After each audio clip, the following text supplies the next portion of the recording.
Assalamualaikum warahmatullahi wabarakatuh.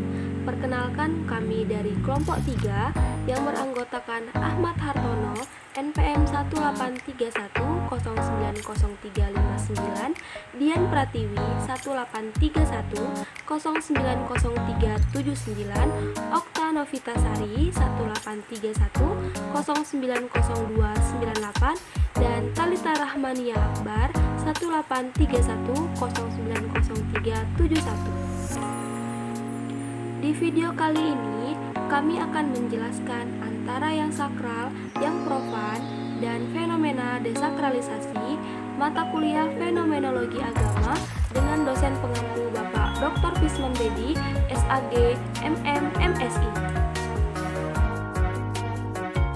Yang sakral dan yang profen.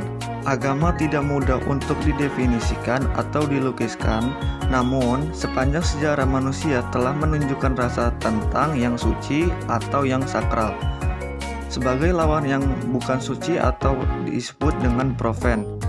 Yang sakral dalam pengertian luas adalah suatu yang terlindungi dari pelanggaran, pengacuan, atau pencemaran. Ia adalah suatu yang dihormati, dimuliakan, dan tidak dapat dinodai.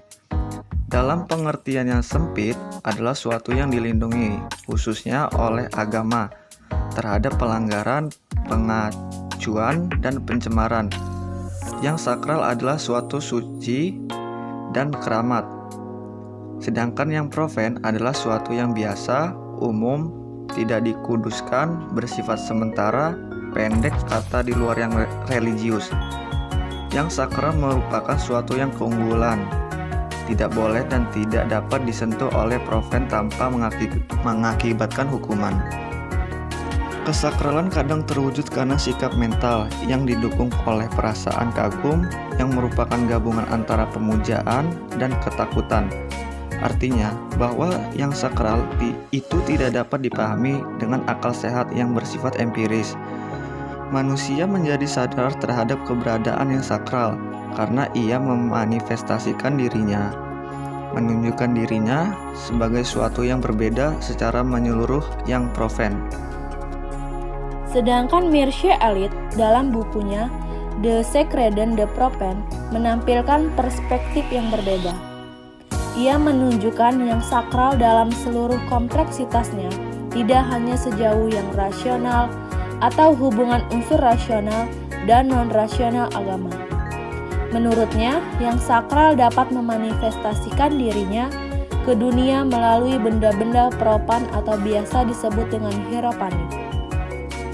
Eliade menunjuk beberapa benda yang seringkali dianggap sakral oleh orang-orang religius, yaitu ruang. Umumnya, dalam agama-agama dunia, tempat tertentu diakui sebagai tempat suci. Misal, gunung, pura, gereja, masjid, dan sebagainya. Waktu di satu sisi terdapat interval pada waktu sakral, waktu perayaan, atau waktu periodik yang jauh lebih besar. Di sisi lain, terdapat waktu profan, durasi temporal yang biasa. Di sini tindakan tanpa dasar agama memperoleh tempatnya. Menurut Rudolf Otto, sebagaimana dikutip oleh Theo Huijiber dalam menghadapi rahasia hidup sebagai yang kudus, manusia menjadi beragama, sebab yang kudus merupakan inti tiap-tiap agama. Sedangkan menurut Mircea Eliade, manusia non-religius jarang ditemukan dalam kondisi yang murni. Bahkan dalam masyarakat modern yang paling terdesakralisasi sekalipun. Selanjutnya, desakralisasi. Secara umum diartikan sebagai penindak keramatan dalam arti pembebasan dari pengaruh sakral terhadap segala sesuatu. Pengertian ini lebih mengacu kepada pengertian sekularisasi. Istilah ini juga mempunyai dua konotasi. Pertama, diartikan sebagai pembebasan manusia dari nilai-nilai agama atau segala macam metafisika dalam arti terlepasnya dunia dari pengaruh religius. Pengertian ini lebih mengacu kepada pengertian sekularisasi. Kedua, diartikan sebagai pembebasan atau penindak keramatan alam.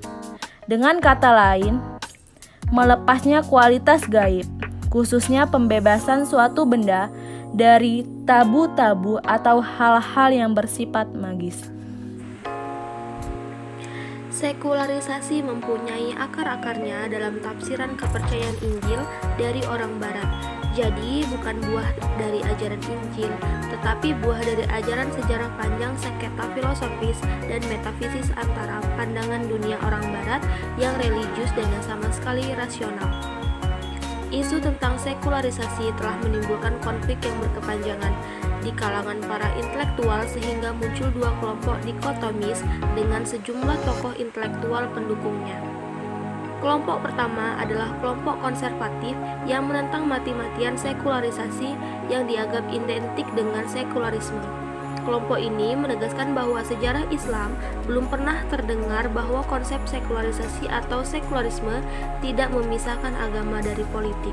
Sedangkan kelompok kedua adalah kaum reformis yang menolak sekularisme sebagai suatu paham tertutup yang anti agama, tetapi sebaliknya, yang menerima sekularisasi diartikan sebagai pembebasan masyarakat dan kehidupan magis.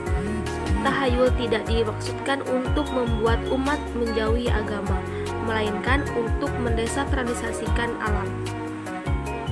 Desakralisasi dalam pengertian penindak keramatan alam menurut Al-Atas, sebagaimana dikutip Pardoyo, menyatakan bahwa Islam menerima penindak keramatan alam dalam pengertian mencapakan segala macam ketahayulan, kepercayaan animistis, magis, serta Tuhan-Tuhan palsu dari alam. Sekularisasi kepada selain Tuhan itu pada hakikatnya yang dinamakan syirik. Lawan tauhid, maka sekularisasi memperoleh maknanya yang lebih konkret, yaitu desakralisasi terhadap segala sesuatu selain hal-hal yang benar, bersifat ilahiyah atau transendental, yakni dunia ini. Yang dikenai proses desakralisasi itu adalah segala objek duniawi, moral maupun material. Fenomena desakralisasi dalam konteks kekinian. Di era modernitas ini memang sudah tidak dapat dielakkan lagi yang dimana telah membawa sejumlah konsekuensi yang bersifat sekuler, yaitu seperti merosotnya agama sebagai orientasi nilai di dalam kehidupan sosial. Di dalam masyarakat tradisional, agama telah menjadi satu-satunya sumber nilai sebagai acuan untuk dapat menentukan arah hidup dan kehidupan. Pada zaman modern kini, sumber nilai dapat muncul dari berbagai arah. Dan di dalam era pramodern, agama adalah sebuah kerangka penjelas bagi semua hal. Sementara itu, di era modern dewasa kini, kerangka penjelas itu dapat dilakukan oleh ilmu pengetahuan dan juga ilmu seni. Sebagaimana hal yang menunjukkan bahwa penduduk dunia yang menyatakan dirinya sebagai sekuler, non-religius, agnostik, dan ateis yang berjumlah 850 juta jiwa dari jumlah penduduk. Hal ini selaras dengan apa yang telah dikatakan oleh Mircea Eliade di dalam bukunya yaitu Sakral dan Profan, yang menyatakan bahwa manusia non-religius jarang ditemukan dalam kondisi yang murni, bahkan dalam masyarakat modern yang paling terdesakralisasi sekalipun. Fenomena desakralisasi juga nampak dilakukan oleh manusia modern terhadap alam. Dalam perkembangan ilmu pengetahuan dan juga teknologi yang semakin pesat, yang dimana telah mendorong sebuah pertumbuhan ekonomi yang pesat juga. Hal ini mengakibatkan eksploitasi sumber daya yang berlebihan, sehingga dapat menimbulkan berbagai pemborosan sumber daya alam, yang mengakibatkan merosotnya kualitas dan kuantitas lingkungan. Dapat kita lihat contohnya sebagai berikut, yaitu kepercayaan kepada yang sakral bukan hanya milik masyarakat beragama saja. Masyarakat modern juga memiliki sesuatu yang disakralkan. Agama, budaya, civil religion, ideologi, kebudayaan, dan nasionalisme juga telah menetapkan hal-hal yang harus dihormati, diperingati, atau juga disucikan. Bendera, hari proklamasi, tokoh nasional, patung, gambar, dan sebagainya juga harus dihormati, diagungkan, serta dipuja dan tidak boleh diperlakukan biasa saja. Meskipun mereka tidak ingin tindakannya disebut sebagai tindakan yang menyakralkan, namun hakikatnya tindakan mereka merupakan mensakralkan tanpa adanya aspek yang gaib atau disebut juga dengan sakral atau mendekati sakral. Sekian penjelasan dari kelompok 3. Kami akhiri.